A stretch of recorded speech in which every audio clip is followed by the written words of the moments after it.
بسم اللہ الرحمن الرحیم۔ السلام علیکم ناظرین اکرام، بھارت کے لیے ایک اور خطرے کی گھنٹی بج گئی۔ اسلامی تعاون تنظیم کا چین اور بھارت کشیدگی کے دوران ہنگامی اجلاس۔ OIC نے مقبوضہ کشمیر میں آبادی کے تناسب کو تبدیل کرنے پر مودی سرکار کو بڑی وارننگ جاری کر دی۔ طیب اردگان کی ایک بار پھر مودی سرکار کو للکار۔ کشمیر میں مسلمانوں پر ہونے والے مظالم کو کسی صورت برداشت نہیں کیا جائے گا۔ دوسری جانب مودی سرکار نے پاکستانی ہائی کمیشن کے 50% عملے کو بھارت چھوڑنے کا حکم دے دیا۔ بھارتی ہائی کمیشن کے 2 اہلکار پاکستان میں جعلی کرنسی کے ساتھ رنگے ہاتھوں گرفتار، اور ویڈیو کے آخر میں آپ کو بتائیں گے کہ پاکستان دشمنی کا منجن بیچ کر مودی سرکار کس طرح اپنی سادہ لو عوام کو بیوقوف بنا رہی ہے۔ ناظرین اکرام، پاکستان کی درخواست پر جموں اینڈ کشمیر سے متعلق اسلامی تعاون تنظیم OIC کے رابطہ گروپ کے وزرائے خارجہ کا آن لائن اجلاس ہوا، جس میں آذربائیجان، نائجر، پاکستان، سعودی عرب اور ترکی نے شرکت کی۔ اجلاس میں بھارت پر زور دیا گیا کہ وہ مقبوضہ وادی میں آپریشن بند کرے اور آبادی کا تناسب تبدیل کرنے سے باز رہے۔ OIC کے اجلاس میں جو کچھ کہا گیا وہ بالکل درست ہے، مگر محض رسمی ہونے کے باعث بھارت پر اس کا کوئی اثر ہونے والا نہیں۔ OIC میں بڑے طاقتور ممالک بھی شامل ہیں، جن میں سے کچھ کے بھارت کے ساتھ بہتر اور مضبوط تعلقات ہیں۔ یہ ممالک مصلحتوں سے بالاتر ہو کر بھارت پر کشمیر کے حقوق کی بحالی اور مسئلہ کشمیر کے حل پر زور ڈالیں تو بھارت کے لیے ان حالات میں خصوصی طور پر انکار ممکن نہیں ہوگا، جب چین اسے دنیا میں تنہا کرتا جا رہا ہے۔ OIC اس وقت تک مضبوط ہو سکتی ہے جب اس ارشاد پر کار بند ہو جائے جس میں مسلمانوں کو جسد واحد قرار دیا گیا ہے۔ دراصل OIC ایک ایسی تنظیم سمجھی جاتی ہے جس پر سعودی عرب کا غلبہ ہے۔ سعودی عرب کی حمایت کے بغیر OIC میں کچھ کرنا ناممکن سمجھا جاتا ہے۔ انڈیا اور سعودی عرب کے وسیع تر مشترکہ مفادات ہیں، اور سعودی عرب کشمیر کے معاملے میں انڈیا کے خلاف بولنے سے گریز کرتا رہا ہے۔ انڈیا کی جانب سے کشمیر کو دی جانے والی خصوصی حیثیت کے خاتمے پر بھی سعودی عرب نے انڈیا کے خلاف کوئی بیان جاری نہیں کیا تھا۔ ایک اہم خلیجی ملک متحدہ عرب امارات نے تو یہاں تک کہا کہ یہ انڈیا کا داخلی مسئلہ ہے۔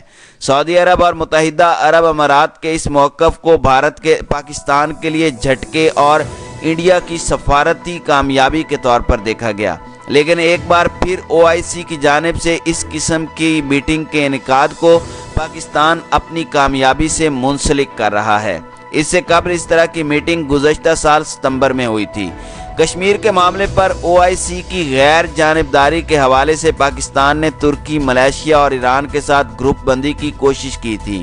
اس کے لیے ترک صدر رجب طیب اردگان، ایران کے صدر حسن روحانی، ملائیشیا کے اس وقت کے وزیر اعظم مہاتیر محمد اور پاکستان کے وزیر اعظم عمران خان نے کوالالمپور سربراہی کانفرنس میں اتحاد قائم کرنے کا منصوبہ بنایا تھا، لیکن سعودی عرب نے اسے OIC کو چیلنج کیے جانے کے طور پر دیکھا تھا۔ بہرحال ترکی اور ملائیشیا کو کشمیر کے معاملے پر پاکستان کے ساتھ کھڑے دیکھا گیا، جبکہ باقی اسلامی ممالک عام طور پر غیر جانبدار رہے۔ حالیہ دنوں میں OIC کے رکن مالدیپ نے انڈیا کی حمایت کی ہے۔ OIC کا اجلاس ایک ایسے وقت میں منعقد کیا گیا جب انڈیا اور دنیا کی دوسری سب سے بڑی معیشت چین کے مابین کشیدگی جاری ہے۔ دونوں ممالک کے درمیان سرحدی علاقے لداخ میں ہونے والی جھڑپ میں انڈیا کے 20 فوجی ہلاک ہو چکے ہیں۔ دوسری جانب انڈیا کے لیے نیپال کی سرحد پر بھی نیا تنازعہ پیدا ہو گیا ہے، اور پاکستان کے ساتھ تو پہلے سے ہی انڈیا کا رشتہ کشیدہ ہے۔ ایسی صورتحال میں OIC کا اجلاس بہت اہم سمجھا جا رہا ہے۔ Jammu and Kashmir per OIC کے اس رابطہ گروپ میں سعودی عرب بھی شامل ہے۔ ایران، ملائیشیا اور ترکی طویل عرصے سے شکایت کرتے رہے ہیں کہ OIC اسلامی ممالک کی ضروریات اور عزائم کو پورا کرنے میں ناکام رہا ہے۔ ایران، ترکی اور ملائیشیا ایک ایسی تنظیم تشکیل دینے کی کوشش کر رہے ہیں جو سعودی عرب کے تسلط سے آزاد ہو۔ اس کے پیش نظر ملائیشیا کے شہر کوالالمپور میں ایک سربراہی کانفرنس کا اہتمام کیا گیا تھا، لیکن پاکستان نے عین وقت پر اس میں شرکت نہیں کی تھی۔ خیال رہے کہ دسمبر 2019 میں کوالالمپور میں منعقد ہونے والی سربراہی اجلاس میں پاکستان کی عدم شرکت کو سعودی عرب کے دباؤ کے تناظر میں دیکھا گیا تھا۔ پاکستان اور سعودی عرب نے اس وقت ترکی کے صدر رجب طیب اردغان کے اس دعوے پر مبنی خبروں کی تردید کی تھی کہ پاکستان نے کوالالمپور سمٹ میں شرکت سعودی عرب کے مبینہ دباؤ پر نہیں کی۔ اس سلسلے میں پاکستان کے اندر یہ تنقید ہوتی رہی ہے کہ سعودی عرب اور متحدہ عرب امارات اسلامی ممالک ہیں، لیکن وہ مسئلہ کشمیر پر انڈیا کے ساتھ ہیں۔ اگرچہ ایک حقیقت یہ بھی ہے کہ پاکستان سے زیادہ انڈیا میں مسلمانوں کی آبادی ہے۔ Jammu and Kashmir per OIC کے اس رابطہ گروپ میں ترکی اور پاکستان بھی شامل ہیں جو انڈیا کے خلاف بات کر سکتے ہیں۔ اگر اس میٹنگ میں کوئی تجویز منظور کی گئی تو بھی انڈیا کو سعودی عرب سے توقع ہے کہ وہ اس تجویز کی زبان میں کسی حد تک توازن قائم کرا سکتا ہے۔ دوسری جانب مودی سرکار نے ایک بار پھر روایتی ہٹ دھرمی کا مظاہرہ کرتے ہوئے نئی دہلی میں قائم پاکستانی ہائی کمیشن کے 50% عملے کو بھارت چھوڑنے کا حکم دے دیا ہے۔ بھارت سفارتی آداب بھی بھول چکا ہے۔ بھارت نے یہ اقدام اسلام آباد میں 2 بھارتی اہلکاروں کی حراست کے بعد طیش میں آتے ہوئے اٹھایا ہے۔ گزشتہ دنوں اسلام آباد میں بھارتی ہائی کمیشن کے 2 اہلکاروں کو اس وقت گرفتار کر لیا گیا تھا جب انہوں نے تیز رفتار گاڑی چلاتے ہوئے ایک پاکستانی شہری کو کچل ڈالا تھا۔ انڈین اہلکاروں کی شناخت سلوا دیس پال اور برہمو کے نام سے ہوئی تھی۔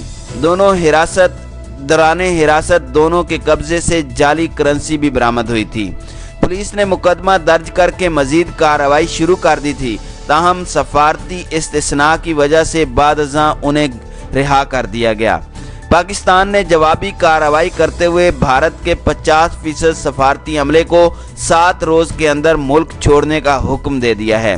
دفتر خارجہ کے بیان میں کہا گیا ہے کہ پاکستان امور خارجہ کے لیے بھارت کی وزارت کے بیان کو بے بنیاد قرار دیتے ہوئے اس کی شدید مذمت کرتا ہے اور قطعی مسترد کرتے ہوئے اسے بھارت کا محض ایک بہانہ سمجھتا ہے تاکہ اس آڑ میں نئی دہلی میں پاکستانی ہائی کمیشن کے عملے کی تعداد میں 50% کمی کرے۔ پاکستان نئی دہلی میں پاکستانی ہائی کمیشن کے حکام کی جانب سے سفارتی تعلقات سے متعلق ویانا کنونشن کی کسی بھی خلاف ورزی کے بھارتی الزام کو دو ٹوک طور پر مسترد کرتے ہوئے اعادہ کرتا ہے کہ پاکستانی عملے نے ہمیشہ عالمی قانون اور سفارتی آداب کی حدود و قیود میں رہتے ہوئے اپنے فرائض سر انجام دیے ہیں۔ پاکستان اسلام آباد میں بھارتی ہائی کمیشن کے عملے کو ڈرانے دھمکانے کے بھونڈے الزامات بھی مسترد کرتا ہے۔ بھارتی حکومت کی پاکستان کو بدنام کرنے کی مہم بھارتی ہائی کمیشن کے ملوث پائے جانے والے اہلکاروں کی غیر قانونی سرگرمیوں پر پردہ نہیں ڈال سکتی۔ بھارت کی خارجہ امور وزارت کا بیان بھارتی ہائی کمیشن کے اہلکاروں کے جرائم چھپانے اور حقائق کو ایک بار پھر مسخ کرنے کی کوشش ہے۔ بھارت کی تازہ کارروائی بھارت کے زیر قبضہ کشمیر میں جاری ریاستی دہشت گردی اور قابض بھارتی افواج کی انسانی حقوق کی سنگین پامالیوں سے توجہ ہٹانے کی مایوسی پر مبنی ایک اور کوشش ہے۔ بھارت کے لیے بہتر ہوگا کہ جنوبی ایشیا میں امن و استحکام کو داؤ پر لگاتے ہوئے نئے مسائل پیدا کرنے کی بجائے داخلی اور خارجی امور پر توجہ دے۔ پاکستان عالمی برادری کو مسلسل آگاہ کرتا آ رہا ہے کہ BJP حکومت کے غیر ذمہ دارانہ اقدامات سے خطے کے امن و سلامتی کے لیے خطرات بڑھ گئے ہیں۔ بھارتی ناظم الامور کو گزشتہ روز وزارت خارجہ طلب کیا گیا اور بے بنیاد بھارتی الزامات مسترد کرتے ہوئے ان کی مذمت کی گئی۔ بھارتی ناظم الامور کو پاکستان کے اس فیصلے سے آگاہ کیا گیا کہ جوابی اقدام کے طور پر بھارتی ہائی کمیشن کے عملے کی تعداد 50% کم کی جا رہی ہے۔ بھارتی ناظم الامور سے کہا گیا کہ اس فیصلے پر 7 روز میں عمل درآمد کریں۔ وزیر خارجہ شاہ محمود قریشی نے پاکستان کے سفارتی عملے میں تخفیف پر سخت رد عمل کا اظہار کیا کہ پاکستان میں موجود بھارتی سفارتی عملہ اپنا بوریا بستر لپیٹ کر 7 دن کے اندر ہمارا ملک چھوڑ دے۔ دفتر خارجہ کے مطابق اپنے بیان میں وزیر خارجہ نے کہا کہ پاکستانی ہائی کمیشن کا عملہ واپس آئے گا اور بھارت کا عملہ بھی واپس جائے گا۔ بھارت بھی اپنے ہائی کمیشن کے 50% عملے کی واپسی کا سامان باندھے۔